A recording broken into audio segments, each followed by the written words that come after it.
போராட்டம் கோரி நின்றது என்பதெல்லாம் எல்லோருக்குமே தெரிந்த ஒரு விடயம்தான். ஆனால் அவற்றையும் மீறிக்கொண்டு ஈழத்தமிழருடைய நலன்களுக்கு விரோதமாக செயற்பட முனைந்த பொழுதுதான் சில கசப்பான அனுபவங்கள் நடைபெற்றது என்கின்ற ஒரு வரலாறு ஒன்று இருக்கின்றது. ஒட்டுமொத்தத்தில் இந்திய அரசு ஈழத்தமிழர்களுடைய நலன்களை புறந்தள்ளிவிட்டு சிங்கள அரசினுடைய நலன்களுக்காக குரல் கொடுப்பது உதவுவது என்கின்ற ஒரு தவறான நிலைப்பாட்டில் இருந்து வருகின்றது என்பதுதான் உண்மை.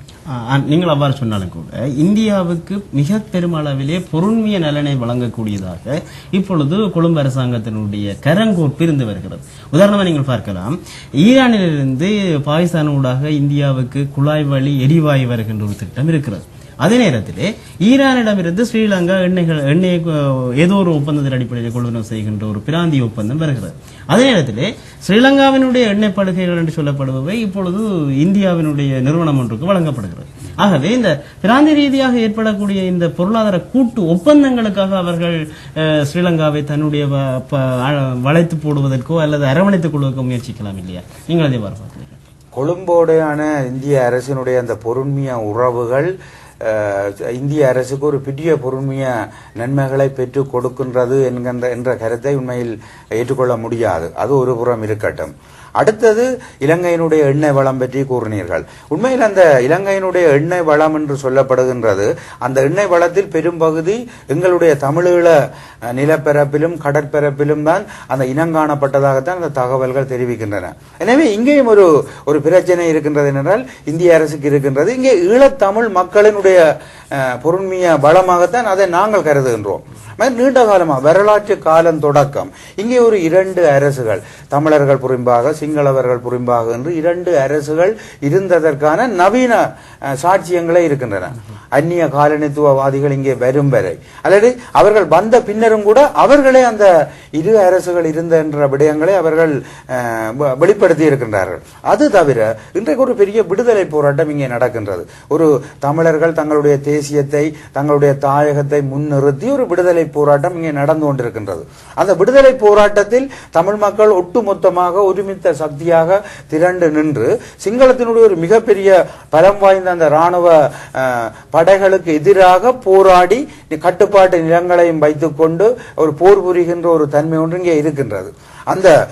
அதே வேளையில் அண்மை காலமாக ஈழத்தமிழர்களுடைய அந்த அரசியல் விடுதலை போராட்டத்தில் உள்ள நியாயத்தன்மைகளை சர்வதேசமும் உணர்ந்து கொண்டு வருகின்ற அதற்கான அந்த உணர்ந்து கொண்டு வருவதற்கான சமிக்கைகளும் அப்படியே வெளிப்படுத்தி கொண்டிருக்கின்ற இந்த நேரத்தில் இந்திய அரசு சிங்கள அரசு தொடர்பாக கூறுகின்ற இந்த நியாயங்களை உண்மையில் அதை ஏற்றுக்கொள்ள முடியாது. நீங்கள் சொல்லுகிறீர்கள். ஆனால் அண்மையிலே ஐநாவினுடைய மனித உரிமைகள் பேரவையில் இடம்பெற்ற அந்த வாக்கெடுப்புக்கு முன்னான விவாதங்களின் பொழுது ஸ்ரீலங்காவிலே மனித உரிமைகளுக்கான நிலைமை மேம்பட்டு வருவதாக இந்திய பிரதிநிதி பகிரங்கமாக வாதாடி இருக்கிறார். அப்படி என்றால் சர்வதேச தளத்திலே ஸ்ரீலங்காவினுடைய கௌரவத்தை மேம்படுத்த வேண்டும் என்கின்ற ஒரு நோக்கம் கூட இந்தியாவுக்கு இருப்பது கூறப்படுகிறது இல்லையா? அதுக்காக இந்தியா பகிரங்கமாக உழைக்கிறது. நீங்களே பார்ப்ப அந்த விடயத்தில் தான் நாங்கள் உண்மையில் அந்த இடத்தில் தான் இந்திய அரசு தவறு இழைக்கின்றது என்று நாங்கள் கருதுகின்றோம். என்னென்றால் அந்த கொழும்பு அரசை வளைத்து போடுவதற்காக இந்தியா மேற்கொள்கின்ற இந்த நடவடிக்கைகள் உண்மையில் அந்த நடவடிக்கைகளில் எந்த விதமான நியாயங்களும் இல்லை, எந்த விதமான ஒரு தார்மீக அடித்தளங்களும் இல்லை.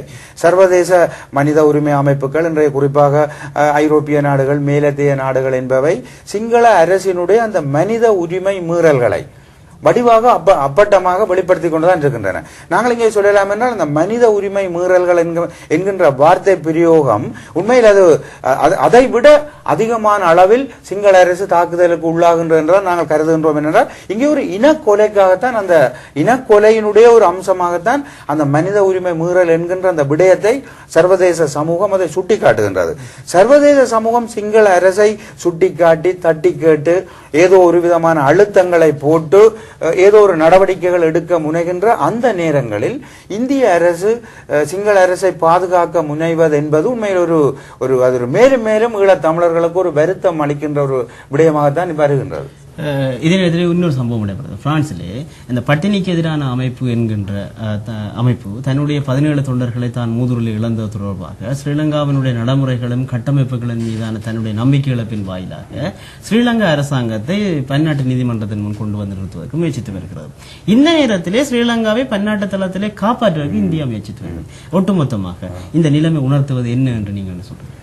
உண்மையில் என்னென்றால் இங்கே இந்த இடத்தில் தான் இந்திய அரசு நாங்கள் சொல்லுவோம் இந்த வரலாற்று கீர்த்தியை இழக்கின்ற ஒரு ஒரு ஒரு ஒரு மிக மோசமான அரசியல் ராஜதந்திர தவறுகளை இழைக்கின்ற இந்த இடத்தில் தான் நாங்களும் சில விஷயத்தை சுட்டிக்காட்ட விரும்புகின்றோம். என்னென்றால் சர்வதேச ரீதியாக சிங்கள அரசுக்கு எதிராக அதனுடைய இனக்கொலைக்கு எதிராக ஒரு அபிப்பிராயம் ஒன்று மனித உரிமை அமைப்புகளால் குறிப்பாக மனித உரிமை அமைப்புகளால் முன்வைக்கப்படும் பொழுது இந்திய அரசு சிங்கள அரசு கொலைகார அரசு என்று பட்டஞ்சூட்ட விரும்புகின்ற அந்த மேற்கு நாடுகளுடைய கருத்துக்கு முரணாக இந்திய அரசு பாதுகாக்க முற்படுகின்றது என்கின்ற விடயம் உண்மையில் இந்திய அரசுக்கு சர்வதேச ரீதியாகவே ஒரு கீர்த்தி இழப்புக்கான ஒரு வாய்ப்பையும் அங்கே ஒரு கொடுக்கக்கூடிய மாதிரி தான் இருக்கின்றது. இது நாங்கள் நல்ல உதாரணத்துக்கு சொல்லலாம். என்னென்றால் மிக அண்மை கால ஒரு சம்பவம் ஒன்று சூடானில் நடைபெற்ற அந்த சூடானிய அரசினுடைய இனப்படுகொலை முயற்சி தொடர்பாக சர்வதேச நாடுகள் சூடான் அரசுக்கு எதிராக கண்டனம் தெரிவித்து ஏதோ சில அழுத்தங்களை போட முற்பட்ட பொழுது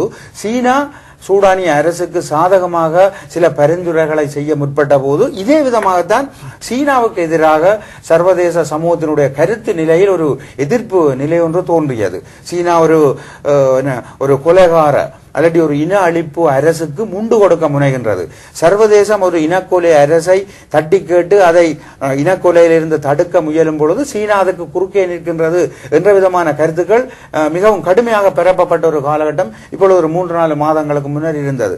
அதே போன்றது ஒரு கையற நிலைக்குள் அல்லது அதே போன்றது ஒரு மோசமான நிலைக்குள் இந்திய அரசையும் சர்வதேச ஊடகங்கள் அல்லது சர்வதேச மனித உரிமை அமைப்புகள் சில கேள்விகளை கேட்கக்கூடிய ஒரு இக்கட்டான நிலைக்குள் தான் இந்திய அரசும் செல்கின்றது போல் தான் தோன்றுகின்றது. ஆமாம், இந்திய அதிகாரிகளுடைய விஜயம் என்பது எழுப்பியிருக்கின்ற கேள்விகளும் அவற்றினுடைய பார்வைகளும் இவ்வாறு அமைகின்றன. ஒரு கொலைகார அரசாக உலகால் இனங்காணப்படுகின்ற ஸ்ரீலங்கா அரசாங்கத்துக்கு இந்தியா வழங்குகின்ற தார்மீக மற்றும் அரசியல் ராஜ்ய பொருண்மைய ராணுவ உதவிகள் என்பவை அதனுடைய கீர்த்தி இழப்புக்கு பன்னாட்டு தளத்திலே இட்டுச் செல்லக்கூடும் என்கின்ற பார்வை இன்றைய எங்களுடைய கலந்துரையாடலை முன்வைக்கப்பட்டிருக்கிறது. எங்களுடைய இன்றைய நிகழ்ச்சியிலே கலந்து கொண்ட தமிழ் விடுதலை புலிகளுடைய வெளியீட்டு பிரிவு பொறுப்பாளரும் விடுதலை புலிகளுடைய அதிகாரப்பூர்வ வீடாகிய விடுதலை புலிகள் பத்திரிகையுடைய ஆசிரியருமாகிய திரு சு ரவி அவர்களோடு வரும் வாரத்தின் நிகழ்வுகளையும் அவற்றின் தர்க்கபூர்வ விளைவுகளையும் அரசுகின்ற ஆவலோடு உங்களிடமிருந்து விடைபெற்றுக் கொள்ளுகின்றோம். நன்றி, வணக்கம்.